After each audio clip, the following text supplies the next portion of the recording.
morning students, myself Mrs. Lakshmi Padiyar, Silowells English Medium School, Mysore branch. Students, part 1, chapter 6, न्याय. Part 1 हमने अच्छे से complete कर लिया. अब पार्ट 2 की तरफ अब हम आगे बढ़ेंगे. वह उल्टे पांव वाजिद के घर गया और अपनी मोहरें मांगने लगा. वाजिद ने कहा कि सीलबंद तेल का घड़ा आपको उसी स्थान से मिला जहां आप रख कर गए थे. मैंने तो उसे हाथ भी नहीं लगाया. मैं कैसे मान लूं कि उसमें सोने की मोहरें थी. दोनों मित्रों में कहासुनी हो गई. दोनों का झगड़ा सुनकर आसपास के लोग इकट्ठा हो गए. उन्होंने जब झगड़े को बढ़ते हुए देखा तो ख्वाजा से कहा कि आप काजी की अदालत में जाइए, वह ही आपके झगड़े को मिटा सकता है. जब वाजिद अपने घर वापस गया, उसने देखा तेल में तो मोहरें मिली ही नहीं.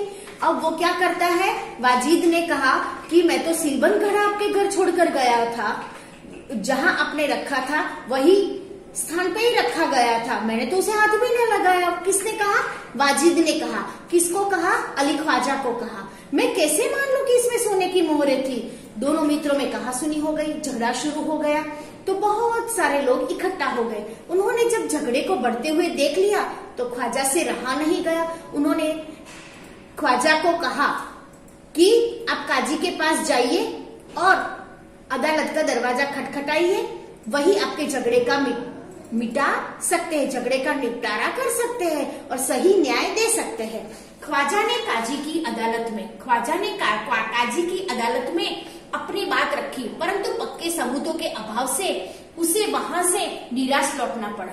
तब उसने बगदाद के खलीफा के यहाँ अपील की और न्याय मांगा. खलीफा ने उसकी अपील स्वीकार कर ली. खलीफा ने सारे मामले पर विचार करने के लिए कुछ समय चाहा. 1 सप्ताह के बाद समय सुनवाई के लिए दिया गया. ख्वाजा और वाजिद का किस्सा अब तो प्रख्यात हो गया. क्या हुआ? ख्वाजा ने काजी की अदालत में अपनी बात रखी. ख्वाजा ने काजी की अदालत में अपनी बात रखी, परंतु पक्के सबूत न होने के कारण उसे निराश लौटना पड़ा. बगदाद के खलीफा के वहां उसने अपील की और न्याय मांगा. खलीफा ने उसकी अपील स्वीकार कर ली और क्या कहा, मुझे कुछ समय चाहिए, कुछ सप्ताहों के बाद ही मैं सुनवाई कर सकता हूँ, मैं उसे देख सकता हूँ, मुझे थोड़ा सा वक्त दो. ख्वाजा और वाजिद का किस्सा अब तो प्रख्यात हो गया. ख्वाजा और वाजिद का किस्सा तो इतनी जोर शोर से पूरे राज्य में चर्चित हो गया. खलीफा एक दिन अपना वेश बदलकर शहर में घूम रहे थे. तभी उन्होंने कुछ लड़कों को न्यायालय का खेल खेलते हुए देखा. वह छिपकर उनका खेल देखने लगे. उन्हें लगा कि जो लड़का न्यायाधीश बना है वह समझदार है. वह जिस तरह न्याय कर रहा है, बिल्कुल किस तरह कर रहा था, ठीक है. इसलिए उन्होंने उस लड़के को अपने पास बुलाया और उसका नाम पूछा. लड़के ने कहा, मेरा नाम हसन है. खलीफा ने कहा, मैंने तुम्हारा खेल देखा है, तुम बहुत समझदार हो, कल हमारे दरबार में आना. अब क्या होता है कि खलीफा एक दिन अपना वेश बदलकर घूम रहे थे. तभी उन्होंने कुछ लड़कों को न्यायालय का खेल खेलते हुए देखा. बच्चे सारे इकट्ठा हो गए थे और खेल रहे थे. तब छिपकर उन्होंने सारी खेल की बातें सुनी. उन्हें लगा कि लड़का न्यायाधीश बना है, बड़ा समझदार है, वह जिस तरह से न्याय कर रहा था बिल्कुल ठीक है. इसलिए उन्होंने उस लड़के को अपने पास बुलाया, उसका नाम ठाम सब पूछ लिया और लड़के ने कहा, मेरा नाम तो हसन है. खलीफा ने कहा, मैंने तो तुम्हारा पूरा खेल देखा है, तुम तो बड़े समझदार हो, बड़े अक्लमंद हो, कल हमारे दरबार में तुम आना. ऐसा कह के वो खलीफा तो वहां से निकल गए.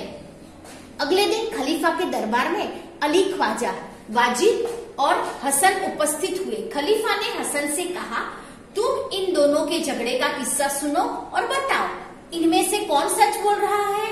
अगले दिन खलीफा के दरबार में अली ख्वाजा और वाजिद दोनों उपस्थित थे, साथ में हसन भी उपस्थित था. खलीफा ने हसन से कहा, तुम इन दोनों की बातें सुनो, इनका किस्सा सुनो और झगड़े की क्या वजह है और सच कौन बोल रहा है, इसमें से तुम मुझे बताओ। हसन ने दोनों की बातें ध्यान से सुनी। फिर उसने 2 तेलियों को बुलाया। थोड़ी देर में 2 तेली आ गए। हसन ने उनसे कहा, आप इस घड़े के तेल की जांच कीजिए और बताइए इस तेल में तेल कितना पुराना है। दोनों तेलियों ने बारी बारी से तेल को देखा, सूंघा और चखा, फिर अपना निर्णय बताया। घड़े का तेल 2 महीने पुराना लगता है, इससे ज्यादा नहीं, वे बोले। अब दोनों को तेलियों को बुलाया गया दरबार में और उनकी बातें सुनी गई। फिर उनको बताया कि बताइए कि इस घड़े की जांच करके बताइए इसमें से कौन सा तेल कितना पुराना है। तो दोनों तेलियों ने बारी बारी से तेल को देखा, सूंघा, फिर क्या निर्णय किया कि ये तेल, घड़े वाला तेल 2 महीने पुराना है। दोनों तेलियों ने बारी बारी से तेल को देखा, सूंघा, चखा, फिर निर्णय लिया कि 2 महीने पुराना तेल लग रहा है। इससे ज्यादा वे बोले, इससे ज्यादा वो नहीं बोले कि ये तेल तो कितना, घड़े का तेल तो 2 महीने पुराना लगता है, इससे ज्यादा नहीं। कौन बोले? दोनों तेलियों ने बोला। तेलियों की बात सुनकर वाजिद तो घबरा गया। अली ख्वाजा खुश होकर बोल पड़ा, हुजूर, मैं तो 6 महीने पहले मक्का की यात्रा करने गया था, तभी मैंने तेल खरीदा था। तेलियों और अली ख्वाजा की बात सुनकर सबको वास्तविकता का ज्ञान हो गया।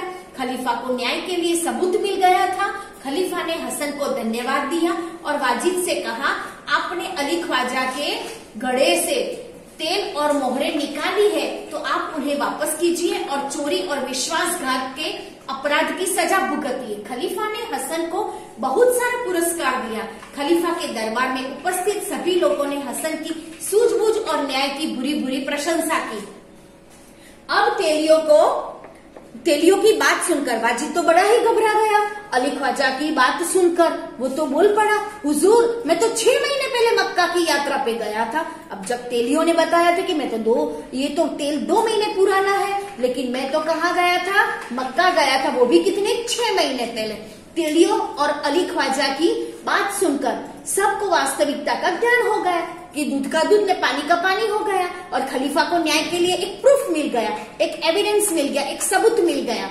खलीफा ने हसन को धन्यवाद किया और वाजिद से कहा, आपने अली ख्वाजा के घड़े से तेल और मोहरें निकाल ली है, आप उन्हें वापस कीजिए और चोरी और विश्वासघात, क्योंकि ऑब्वियस है, इट्स ऑब्वियस कि आप अगर कोई गुनाह करते हो तो उसकी सजा तो भुगतनी ही पड़ती है। तो क्या कहा गया उनको? विश्वासघात के अपराध की सजा भुगतिए। खलीफा ने हसन को बहुत सारा पुरस्कार दिया। खलीफा के दरबार में उपस्थित सभी लोगों ने हसन की सूझबूझ और न्याय की बुरी बुरी प्रशंसा की। स्टूडेंट्स, इस प्रकार ये चैप्टर 6 न्याय, लास्ट में उनको न्याय मिल जाता है और इस प्रकार हसन की जो सूझबूझ है, उसकी अकलमंदी है, उसकी सबने बुरी बुरी प्रशंसा की और उसकी सूझबूझ के पूरे राज्य में बहुत वखान हुए। अब शब्दार्थ की तरफ बढ़ेंगे। अपील, निवेदन, अभाव, कमी, जांच, तपास, तहखाना, जमीन के नीचे दबा कमरा, नीचे बना कमरा, तेली, तेल निकालने वाला, पुरस्कार, इनाम, बुरी बुरी, खूब सारी, बहुत सारी, मोहर, सिक्के, वास्तविकता, सच्चाई, विश्वासघात, धोखा देना, सबूत, किसी बात को सिद्ध करने का प्रमाण, सजा भोगना, दंड भोगना, सूझबूझ, समझदारी। स्टूडेंट्स, इस प्रकार हम यहाँ चैप्टर 6 कंप्लीट करते हैं। आपको मैं जो पीडीएफ सेंड कर रही हूँ वो नीट एंड क्लीन हैंडराइटिंग में लिखनी है। और एक और बात कि आपको हिंदी और गुजराती में you touch the top line, not in bottom line. आपको ऊपर की लाइन से टच करके Hindi Gujarati both this language you can write in your notebook. Okay, bye bye students, thank you very much.